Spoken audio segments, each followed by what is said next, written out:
ঈশান ডিম চুরি করে খেয়ে ফেলতেছে, আমি দেখাতেই দৌড় দিছে। শুধু তাই নয়, ঈশান খুব ভালো একজন শেফ হবে। একটু সুযোগ পেয়েই কিন্তু রান্না করতে বসে গেল, নিজে রান্না করে নিজেই খেয়ে নিল। আসসালামু আলাইকুম আঙ্কেল আন্টিরা, তোমরা কেমন আছো? আলহামদুলিল্লাহ, আমিও ভালো আছি। আজকে আমরা রান্না করব চড়ুইবাতি, আর আমাদের নোয়াখালীর ভাষায় বলে জোলাবাতি। আগুন জ্বালাতে পারি না, এর জন্য আন্টি আমাদেরকে আগুন জ্বালিয়ে দিল। এই প্রথমবার আমরা সত্যি সত্যি রান্না করতেছি আগুন দিয়ে। কে হেল্প করতে এসেছিল ফারহান, কিন্তু ও কোনো কাজেরই না। আমাদের বারবার আগুন নিভে যাচ্ছিল আর আন্টি এসে বারবার আগুন জ্বালিয়ে দিচ্ছিল। এদিকে আন্টি ভাতে মার গেলে দিচ্ছিল আর আমি এদিকে ডিম সিদ্ধ বসিয়ে দিলাম। ফারহানকে বলেছিলাম আমার জন্য লার্কি কেটে আনতে। অনেক চেষ্টা করতেছিল লার্কি কাটতে, কিন্তু পারছিল না। অবশেষে ফারহান লার্কি কাটতে পারছে। আমি রান্না করি আর ও পাশে বসে দুষ্টুমি করতেছে। সব থেকে কাজের হচ্ছে ঈশান। ও নানুর হাঁসের বাচ্চাগুলি তাড়িয়ে দিচ্ছে, আর নানুর হাঁসের বাচ্চাগুলিকে তো বাড়িতে থাকতেই দেয় না। আর আমার জন্য লার্কি কুড়িয়ে আনতেছে, আমি যেন ভালোভাবে রান্না করতে পারি। শুধু ঈশান না, ফাইজাও সাথে আমার জন্য কাজ করতেছে। ঈশান বারবার যাচ্ছে লার্কি কুড়িয়ে আনতে আর আমাকে বারবার লার্কি দিচ্ছে। ডিমগুলো সিদ্ধ হয়ে গিয়েছে, এখন আমি নামিয়ে নিচ্ছি। অন্য একটা কড়াই নিলাম আর হাতটা ভালোভাবে পরিষ্কার করে পরিমাণ মতো তেল দিয়ে দিব। আজকে আমি রান্না করব কবুতরের মাংস। পেঁয়াজটা দিয়ে দিব পরিমাণ মতো আর ভালোভাবে কষিয়ে নিব। রান্না করার আগে খালামণিকে জিজ্ঞেস করেছিলাম কিভাবে রান্না করতে হয়। খালামণি আগেই আমাকে সব কিছু শিখিয়ে দিল। এখন দিয়ে দিব কাঁচামরিচ, তারপরে ভালোভাবে নেড়ে নিব। পরিমাণ মতো মশলাগুলি কিন্তু আন্টি আমাকে আগে থেকেই দিয়ে দিয়েছিল। তারপরে ভালোভাবে নেড়ে পেঁয়াজগুলির সাথে লাগিয়ে নিতে হবে।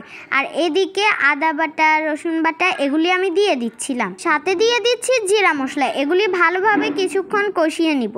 তেজপাতা, দারচিনি এগুলি ভালোভাবে ধুয়ে দিয়ে দিলাম।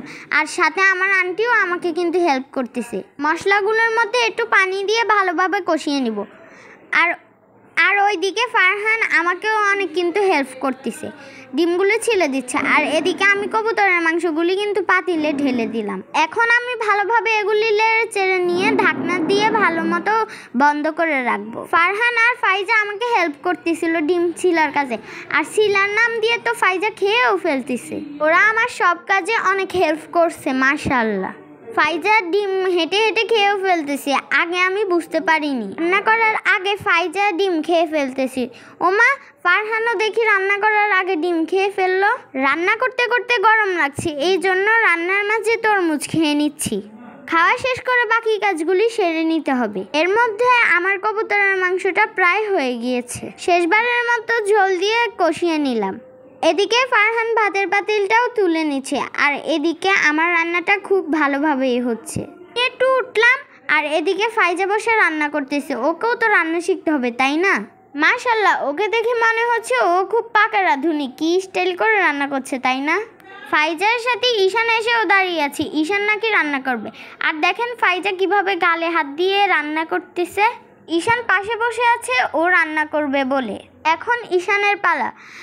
দোয়া করবেন ও যেন বড় হলে একটা শেফ হয় আর আমাদের মজার মজার রান্না করে খাওয়াইতে পারে। এদিকে কবুতর রান্না শেষ হয়ে গেলে আমি ওটা নামিয়ে নিব।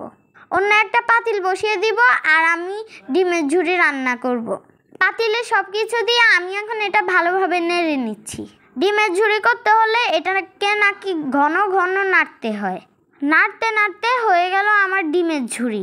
এটার স্বাদ দ্বিগুণ করার জন্য দিয়ে দিলাম কয়েকটা কাঁচামরিচ। একটু ভালোভাবে নেড়ে চেড়ে আমি এটা নামিয়ে নিব। এখন আমার রান্না শেষ, পাতিলটা নামিয়ে নিব আর বসিয়ে দিব ভাতের পাতিলটা ছেঁকে নেওয়ার জন্য।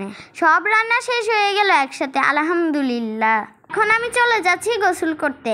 আর এই যে আমি গোসল করে চলে এলাম। ওরা সবাই আমার জন্য অপেক্ষা করছে, এখন চাচ্ছি ওদেরকে খাবার দিব। ওরা কি সুন্দর উঠানের মাঝখানে বিছনা পেতে বসে গেছে। একে একে আমি সবার প্লেটে ভাত দিচ্ছি। ভাত দেওয়া শেষে আমি সবার প্লেটে তরকারি দিয়ে দিব। আগে দিব ডিমের ঝুড়িটা, তারপরে দিব কবুতরের মাংস। ফারহান কিন্তু এর মাঝখানে কয়েকবার রাগ করে চলে গিয়েছিল। ও এটা খাবে না, ওটা খাবে না, আমাকে একদম পাগল বানিয়ে দিচ্ছিল। ফাইজা তৃপ্তি করে খাচ্ছে, মাশাআল্লাহ। ঈশান ভাইয়াকে দেখে কিন্তু কিছু বলারই নেই। রান্নাটা অনেক মজা হয়েছে, মাশাআল্লাহ। ভিডিওটা এই পর্যন্তই শেষ। আল্লাহ হাফেজ। অবশ্যই আমাকে ফলো এবং সাবস্ক্রাইব করতে ভুলবেন না।